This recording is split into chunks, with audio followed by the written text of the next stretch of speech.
I don't even have it on.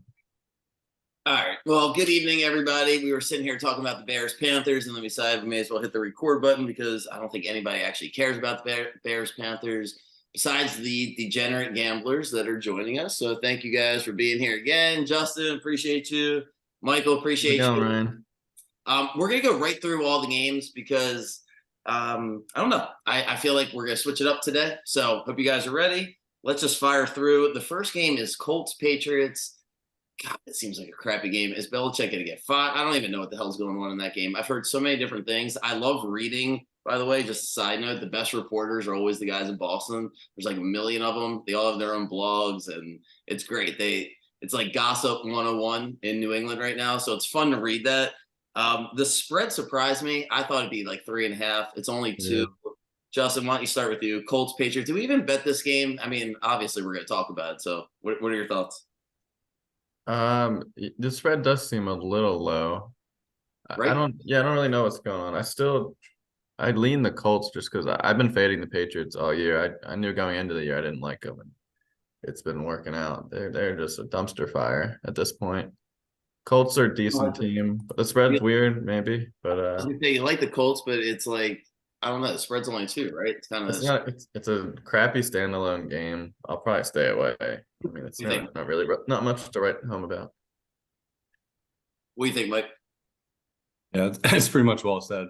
At least based on the spread, I do want to say the opener, like the original line, had New England at like I think 4 or 5. So actually, it moving to flip to Indy is like obviously significant in itself, but it's a 7 point move to what is it, Indy -2 tonight. I lean Indy again. It's a dumb game, but I do want to make a point just for overall things and kind of this week and where we are kind of in the season is that like there's been enough of like of a track record on teams where you kind of know where they are. The market kind of is kind of figured out where they are. It's kind of harder to get edges. Like earlier in the year, I liked Indy and Houston as teams kind of to be good, and now spreads have changed so much. They're favorites now instead of kind of catching. So there's not as much value. It's just yeah, it's tighter. Just want to throw that all out there. So I would love Indy +2.5 week 4, but here we are. Give me Indy -2. Yeah, my thoughts on that game is I probably lean towards sleeping it or doing something different. I don't sleep in, but that just game seems like a game I would stay away from. Hard to handicap games. To Michael's point, there's enough data and statistics now with certain games where we can figure out what the hell's going on. But a game in Germany just seems like anyway. So let's move on. I want to save the Ravens Browns game for the very end so we can spend some extra time on it. Let's go Texans Bengals again. A number that I think is going to surprise people because the Texans been playing really good. Bengals are what -6.5. Yep. Mm-hmm. It just spread wise, and I mean, it started at 7.5 on Monday, I want to say, and it's trickled down. It's probably not more so with betting sides, but I saw Higgins and Chase haven't practiced yet this week, so I'm sure there's a factor there. You're providing good information for us today. That's fantastic. Didn't know that. So Chase and Higgins not playing. Line goes not necessarily, definitely not playing. Not practicing. They're both questionable. They haven't practiced yet. So the line went down a point. You're saying? Yeah, I'm pretty sure that's the main movement on it. If he doesn't have both, I think that's a huge hit. I did actually grab Houston at 7 before I even knew of that stuff, just because I kind of think since he's a little high right now, 7's a lot against a decent team. Right. So I guess what I'm saying as far as what I like is Houston a little bit. I wouldn't say I love it, but I like him. I like Houston too, especially if you could have gotten them, earlier in the week at +7. This is definitely a situational spot, I think, to fade Cincy. Coming off a string of a couple really good wins off their bye. They beat San Francisco and Buffalo. They had revenge there. At least their fans wanted it. It was dumb, but they win a couple big games, and then on Thursday night next week they come to Baltimore, as we all know. So it's only 3-4 days after this one. I think they could slightly overlook them, and Houston can throw the ball. Stroud's playing great. I think catching almost a touchdown, even +6.5, I think is a good bet on Houston. Even sprinkle the money line. Why not? I think you just made a really good point. I would stay away from the game. The Bengals, it feels like a trap game, but the Bengals are playing so well that they play us next week. They just played San Francisco, just played Buffalo. I don't have too strong of an opinion on that, and I was pretty high on the Bengals a couple weeks ago, and I liked them last week.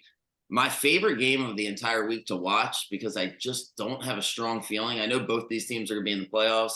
Michael, start with you. No opinion from me here. Niners, Jaguars. Help me out. What are we looking for? You have a take on this one? Yeah, my initial hunch was I thought the spread would be a little bit lower. Just Hey. initially, I thought a full three on the road with San Fran kind of scuffling was a little bit high, but I have I guess called a theory with buys where if you're going into a buy and you're struggling, it usually helps you if coming out. And inversely, if you're on this hot team, if you're on a winning streak, you go into a buy, it can kind of slow you down. So I think we have kind of this here of San Fran playing poorly, having the time off to figure it out. Jacksonville's kind of on the other side. I'll take San Fran. I know that I said the line was a little bit fishy, but I think San Fran just has so much talent. I'm not sure if Debo and they get everyone back, but they're just a different team when they have all their pieces. So if they're healthy, definitely give me the Niners. Justin, what do you think? Yeah, this is probably one of the top games of the week. My initial thoughts, and I still lean it. I don't really love either side. I'm kind of like you, Ryan. I'm taking Jacksonville just kind of on principle, getting +3 at home with a good team. Definitely possible San Fran figured some stuff out, corrected themselves a little bit. Shanahan's a great coach, especially offensively. He probably moved some pieces around, but yeah, Jacksonville, we'll see. They're usually the team that kind of doesn't live up to some hype, but it could be a tune change for them. So I'm gonna lean Jacksonville. Saints Vikings is the next game. This line's moved a little bit. We got the Saints -3. We don't touch on the over unders. Obviously, if you guys have a take on it, let me know. If I have, some of these over unders for me, I don't really like to dive into it until I see the inactives and I see the weather, which you check the weather 3-4 days in advance. So, but with that being said, the Saints Vikings number, it feels like both teams are going to play conservative. I love the Saints defense. So I lean towards the Saints here. Just the Vikings have a great story. I don't like betting against a team that's in a really good mood. And obviously, everybody touched on what's going on with Dobbs. What are you seeing from the Vikings Saints game? Michael, I want to go with you first. Yeah, Minnesota's got something cooking there. So it's kind of fun to see. Going into the season for Minnesota, they won all those games last year by one score, and everyone thought it's going to regress this year, and it did. They were 1-4, 1-5, whatever. They're now winning these close games again, and it's actually built on an improved defense. They have a pretty good run defense. Kind of came out of nowhere. They're supposed to be a kind of a vanilla nothing. So I think kind of catching points at home is actually a decent side here. The Saints are good, but I mean, they're playing a weak NFC South. I don't know if they've really been challenged much. So to go on the road in Mini as a favorite is a little too much for me. I thought this would be closer to a pick 'em. So give me a Mini +2.5. Yeah, and the spread did start off at 1.5 or so. I'm actually seeing 3 on my end. Yeah. Which initially That's significant. Yeah, I'm not going to change my pick because of the spread, but initially, and I like the Saints decent amount, I'd say, kind of like average if I had to rank all the games. I think Minnie is on a high. Dobbs, I don't think is a long-term answer. I think it's just, I don't know if it's going to work out, and especially against the Saints defense. I haven't really liked the Saints much this year, but I think this is a good game for them. Jefferson's still not back. I think Minnesota could struggle. I think it's a good spot. Get a full week of tape and practice preparing against Dobbs. I don't think Atlanta kind of knew what to expect, so I am going with the Saints. All right, now we're getting to the games I got opinion on. Got through some of this boring stuff. Don't have too strong of takes. I got really good. I feel like this game is one of my favorite games of the week. Packers Steelers. What's it? Packers are +3, and the number's 38.5 and dropping as we speak. I'm going back to the well here with the Packers. So listen, I had the Packers last week in the book that we wrote, right? Like I didn't come on here and said I think the Packers are going to kill the Rams or anything, but I did have the Packers. I'm just not ready to give up. I think this happens every single season. There's certain teams that you want to give up on, and the next 2 games are my 2 teams that I still think are going to make the playoffs. So I'm pissed that I didn't have my chest out with the Packers last week. I should have came on here, been more confident. They're fine. And getting rid of that Douglas guy in the secondary, this always happens also. You get rid of like a mediocre player, who's just and then everybody else has to play better. Now we can play for a contract. They're so well coached, and the line is begging you to take Pittsburgh. Nobody wants to take the Packers, including Jeremy probably at this point. But I still like the Packers. I'm going to go with them. Justin, are we still on the Packers? Or are you abandoning ship? I mean, considering who they're playing, you know who I'm taking. I don't take the Steelers, especially as a favorite. They don't have the offensive capacity for me to ever want to take them as a favorite. So even though I still don't think the Packers are all the way back, beating a Rams backup quarterback, I'm gonna go with the Packers. Maybe this will be a tie. That's what I'm gonna go with. I'm gonna go with the tie, so I'll take +3. So somebody's got to get the 7 seed. Well, I mean, it just has to happen. Like someone's got to win the NFC South. If you're letting the Seahawks and the Cowboys automatically get in there, it's the Commanders. It's the freaking yeah. I mean, yeah. We know the NFC's weak. NFC also has all the really bad teams too. So that helps. Michael, back me up. You like the Packers this week? Come on. Of course. I mean, the Steeler hate has to continue. I have the most fun stat I came across for Pittsburgh, and then we'll just leave it at that. So Pittsburgh is the 34th team since 1933 to be outgained in each of their first 8 games of the season. But all those 34 teams, they're the only team to have a winning record. So they've been outgained every single game by a minimum of a yard, by the maximum of 1,000 yards. Denver too has been outgained in all 8 games, but their record shows that they suck. But they get lucky. The Steelers will always win the game at nighttime when I'm just like stuck watching. So, all right, now enough said. I was gonna say let's just hope the Packers win that game. I'm not advising we actually bet real money on this Packers game, but I don't know. I feel like this at least stay away from the Steelers, the tricky Packers. The next game is probably my favorite. We'll see when we get down to final. I already know who you're going with. But I know. I love the Titans. So the Buccaneers are cooked. They're finished. They're not one of these teams that's getting the 7 seed because they lost. So there's certain games you can't come back from when you're a bad team. And because the defense let them down and then the offense let them down against Atlanta, the team's just fucked up. The Buccaneers are screwed up and Titans are actually good. So Titans are going to make the playoffs. They're going to get the 7 seed. I think the line is. Maybe you should put money on that. Well, maybe I will. I think the Titans. So here's where we're at with the Titans. I'm just going to bottom line here. They're probably one of the better football teams. Their record's 3-5. But if you just look across, the one biggest weakness they have is the secondary. And they played a couple really good passing offenses to start the year. Despite what the Texans did last week, it made Tampa look good on offense. I just don't see it. I love the Titans this week. Feel free to talk me out of it. But go ahead, Michael. I like Titans. I mean, you can't have a strong opinion when you have 2 mediocre to bad teams, but I definitely disagree just on the basis of I think Tennessee's defense is actually overrated. They've been giving up a lot of chunk plays, big yards. They're supposed to have this great run defense. They kind of give a bunch to a shitty Pittsburgh run attack against, Harris, and Warren is shifty, but yeah, and they're just like to your point, actually, they're horrendous against the pass, and Tampa Bay has very good receivers. They're for as bad as Tampa Bay's been, they're actually obviously still in the race for their division. We were just saying, if you bought a team, don't get off them. I don't know. You were into Tampa this year. This is easily a game that could come out and win, and you would have been right 3 weeks ago, but here we are. I think Tampa. So I just think Tampa is. There's certain games you cannot lose. Like that game last week is just. I don't see it. Maybe they get themselves together and they can win next week. I don't know. This week, yeah, to me, they have the better defense, better run defense, better pass defense, and it's only a pick 'em. They definitely have to win by 1. I know home away doesn't matter much, and I definitely will give Tennessee's better with Levis. He definitely gives them more. But yeah, so where I'm at. Justin, this was one where I lean Tennessee. I'll just say that I like Levis too, and I am kind of fading Tampa into the sunset. But this was one game I want to find like a 1.5 for Tennessee so I can tease it. I don't really feel comfortable with just picking this game straight up. That's all I really have to say about that. But I kind of agree. Tampa I think they're fading fast, and Tennessee, I don't really think I didn't like them at all. But now that they have a promising, at least, quarterback situation, It's not Tannehill. It's not Willis.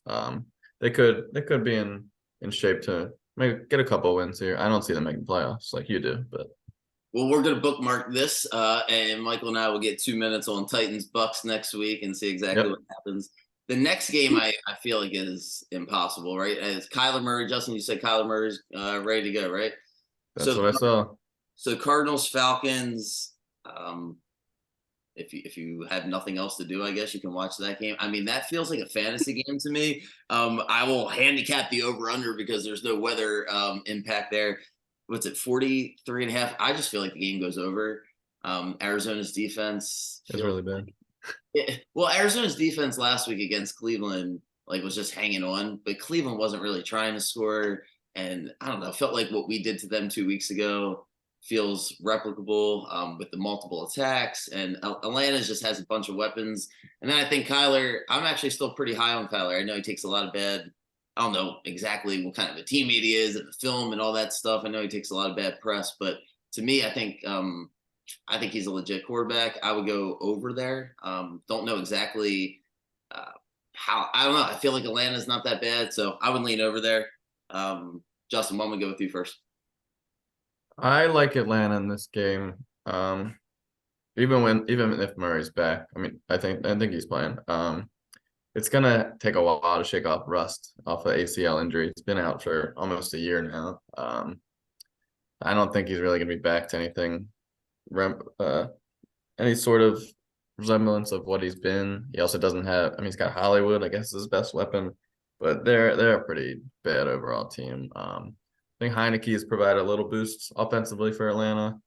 I don't know how. I mean, Atlanta was just not ready for Dobbs last week, I guess, because letting up 28 points to a team with no Cousins and no Jefferson is pretty bad. But I think they'll find a way to bounce back, make adjustments on defense, because I don't even know how they lost that game. But do you like the over? I don't really have a play on the over under. I don't look at those too much. Mike, Sure, I'll go with you. that's awesome. What do you think? Yeah, I'm on Atlanta here. I was big on them preseason. Got to keep riding here. I think total agreement with Justin. I think it's actually a value because this game is closer to a pick 'em because Kyler's playing, and I think he's going to be a shell of himself. He needs, at least a couple weeks of game reps, game speed to at least be up to speed of where they're kind of marking him there. And Atlanta should be able to get whatever they want through the air. Heineke can make kind of simple pitching catches, and they'll be able to run. So They should be able to run. Actually, I run the ball. That's what they should do. I like Atlanta strong enough where right now -1.5 at the money line, -120, 130. That's a definite bet for me on Atlanta. So far, I haven't made any bets, but I like Atlanta. So Next game says it's Lions at Chargers. If you've been watching football for the past 3 years, 4 years, it's really Chargers at Lions. The Lions had a ton of fans in Kansas City to start the year. That's why the Lions are favored. That's partly why the Lions are favored by 3. They're also a better football team. We talked about this for a few minutes before we recorded. Everyone likes the Lions, and when we say everyone likes the Lions, and then that makes you second guess something, it's the worst sports betting rule. First of all, how many people do you know? Not everyone. I can find people that like the Chargers. So if you like the Lions and you think the line should be 5, be happy that the line's 3. I hate when someone's like, I like this, but then everyone else, no, not everyone else. So Justin, you said you like the Lions. Why don't you, are we missing anything? Do you think that just the line's off here? It should be about 5 points here? No, I think the line's actually started at like 1.5. I want to say it's up to 3, which I think might be more correct. But yeah, I follow a couple sites, and I'm just seeing public money 83% on Detroit. That's a ton. I'm seeing all the experts. I haven't seen one pick the Chargers. I see 5 right here where I'm looking at on Detroit. But like you said, I'm not gonna make me pick opposite of what I think. Right. So I like Detroit, but it always makes me a little wary. I don't know. Michael, what do you think? Yeah, I'm on the bandwagon, of course. So Chargers will win this one easy. I just think Detroit has the better offense. I think they can take advantage of a bad Charger defense. So I think Detroit's defense can at least neutralize the Chargers and give me the head coaching matchup as well. Campbell over Staley. You know, one of the things about, and I don't want to get on too high of a horse here, but I promise you, and I've talked to this with Jeremy at length, as soon as we start saying public money, that makes you have to say, what is the private money? And that then forces you to sound like an asshat because you're going to start talking about these group of people that aren't part of the public. That how are they not part of the public? Who are they? They're the ones that are part of the secret society that are the insider. I'm telling you, it's the worst secret in the world. It started off before everyone had access to betting on sports. Anyway, well, that'll be a fair point. I can't say it just messes with people. It's just another way to screw. It's hard enough. Listen, if you want to be successful doing this, sit there and watch the game for 3.5 hours. And then after the game is finished, watch it again for another 3 hours. Use that time instead of anything else. Like if you have an opinion, anyway, let me shut up because I'll be here forever. Next, Giants Cowboys. What the hell are we looking at? 17.5. Like there's certain lines that would be fun to be like, all right, before the season started, if I told you 10 weeks into the season and just read you some of these lines, you'd be like, all right, I could see the Bengals 6.5. What do we got? Ravens -6. You know, some of these make sense. And you're like Cowboys -17.5. Like, what the hell's going on in New York? But yet there's nobody. Like, what do we think, Justin? I mean, you can't give 17.5 points, right? No, I mean, and obviously we have to make picks in the book on everything. Like you just can't, right? Yeah, I think I have Dallas right now. Honestly, I can't even form a valid opinion on this. The Giants are they might be the biggest dumpster fire in the league. But at least based off of what the expectations were coming in, I didn't like them. I didn't even like them last year, and they made the playoffs somehow. They have a quarterback who I don't even know how he's on a NFL roster. And yeah, I could see Dallas kind of coming out and doing what they want. But you never. It's a rivalry game, so you never know. Michael, 17.5. Have you ever given a team -17.5 before? Well, I mean, who are the greats? I remember the Patriots in like 2007 were like 20 points against just daily and just easily flying over that. But I don't think we have a situation like that here. I think the Giants are just so bottomed out. Having said that, I think it's a simple handicap. There's two sides you fall in. Dallas coming off a loss against the Eagles. Are they going to just pour it on and score 40? Or the Giants, who actually like +17, not like who I'm actually picking +17, just because I think they're actually better without Danny Dimes. I think whoever it is just an upgrade. I think he's just been that bad. That's not an upgrade. He might be like not a complete downgrade, but he's not an upgrade. Okay, but the line is like 7 points higher. The Giants would be what, like 13 or 11 with Jones. So you're saying, okay, so you'd rather have 17.5 with the backup than 12.5 with. Okay, that's fair. All right, let's move on to why are the Seahawks 6.5? And spend maybe 1 minute on it, then let's get to the Ravens game. So 6.5 Seahawks Commanders doesn't make sense to me. Feels like the Commanders are a good football team, but then I'm staying away. When I'm like 3 points off on the line, I just makes me think I'm wrong. So Commanders is probably the logical play just based on watching the games last week, but the lines makers are clearly favoring Seattle here. Michael, what do you think real quick? Yeah, I'm picking Seattle just because I think Washington has shown they're kind of giving up on the season. They traded away a couple of their key pieces. And Seattle coming off a butt whooping from the Ravens is a nice should get a good effort out of them. I think they should be able to score pretty easily. So give me Seattle. You'll go Seattle. I'm going the other way. I'm taking Washington. I have a pretty simple philosophy when it comes to them. I think under Ron Rivera, I can almost guarantee that their record when they're a dog against the spread versus their record when they're a favorite against the spread is night and day. They're getting 6.5 points. I don't understand why it's so high either. I said it last week. I don't think Seattle's that good. They're mediocre. I think Washington's pretty comparable mediocre-wise. So I will gladly take the 6.5. So let's do the last few minutes here before you guys got to roll on. I'm going to skip the Sunday night game. This Jets-Raiders game is another trash game that by the time we get to Sunday night anyway, everybody's just going to bet props and figure it out. We'll do something else. But I want to talk about this Ravens-Browns game because I have been so happy to be freaking wrong about the Ravens. I had us winning 7 games, maybe 8. I'm really happy to be wrong. I've been to both Super Bowls. I know all the players on all the teams. I could probably tell you the win-loss records and stuff. So I'm the biggest fan ever. Happy to be wrong. So please, why am I wrong? I know the defense is clicking, but Justin, go ahead from a gambling perspective. And just what are you saying here from the Ravens? Do we make all of our future bets this week? Do we need to see it for a few more weeks? And lastly, finish up with how you see this game's going to play out on Sunday. As far as future, it's kind of be silly to start making bets now because our odds are so down compared to what they were at the I'm beginning of the late. year. I'm too late. Too late to the party. Probably. brother. Way Me and too Michael, late. I know, but made it a handful of bets. I'm on the over 10 wins. Put some No on value Super Bowl before the year, which I think was around 20. Division, we were probably 2.5 to 1, all that stuff. Not that there's any guarantee that all that's going to happen, but yeah, we're starting to click on everything. Obviously the defense is our bread and butter, but Monken's offense is starting to come to fruition.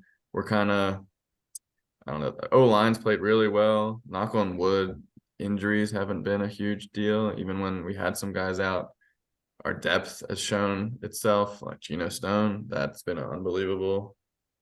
Plug in there. The ball just he finds the ball.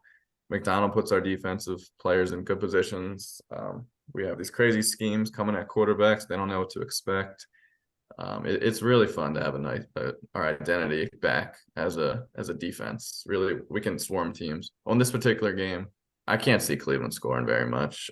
That's why their team total's around 16. I want to bet the under so bad. That's just very low. So I'll kind of teeter about that. And then, yeah, he's taking what the defense is giving him, not making many mistakes. That's really the only way we're losing these games right now is if we beat ourselves. So as long as we, I know, right? yeah, stay true to what we're doing and kind of don't play dumb. We haven't been that bad with penalties this year. It's all looking good. I think, and going to this game, I see us winning. Covering, I'm not as confident as last week just because it's divisional rivalry game. Cleveland knows us better than Seattle, but I'm still going to pick us. I don't see them scoring more than 14, 17 points. Go ahead, Michael. Exactly. Yeah. Someone said it last week. I forgot if it was Justin or Ryan. I just think it was Ryan. Like, this is the time of the year good teams kind of start to separate. And I kind of never even really think of that kind of halfway through, but like, are the Ravens not like exhibit A of that? I don't know. Everything we're doing is so good. I think the most underrated part of the team are the coordinators. Monken on offense and McDonald on defense are just constantly putting these guys in successful positions. And, we could easily be undefeated. I'm not saying to win every game, but DVOA, all these advanced stats have us as one of the best teams kind of ever. And it's crazy to hear that because we watch every week. We're like, we know we're good, but we don't feel like we're even that good. But that's kind of just because we're beating good teams is what kind of the stats are kind of spitting out. But I do want to say about Cleveland, we said about it before. I think Watson is terrible. I think he's just a very bad quarterback. He's not who he was 4 years ago, making good plays in the playoffs. He's processes things slow. He has a weak arm. He's so turnover prone. I just think we're just going to make him look like a baby and just smash him. My only concern is we have Cincy in 4 days. Otherwise, I would think we're going to beat him again 30-10. I just think we're that good and Cleveland's that bad. I'm just concerned we look ahead to Cincy or we know that is in 4 days and that's so much the bigger target. But we should win. We should cruise. Cleveland does as long as we stay humble and focused. I think we'll be fine. I like the attitudes and the way we're handling things. We seem like we're on a mission. No one's happy yet, especially Lamar, Harbaugh. They know where we want to go. Well, you guys sound just as excited as everybody needs to be here for the Ravens. So we'll leave it at that. Appreciate you guys. We'll get everything out here and good luck. So everybody have a good night and thanks again. Yeah, good luck, everyone. Have a good weekend. Peace. See you guys.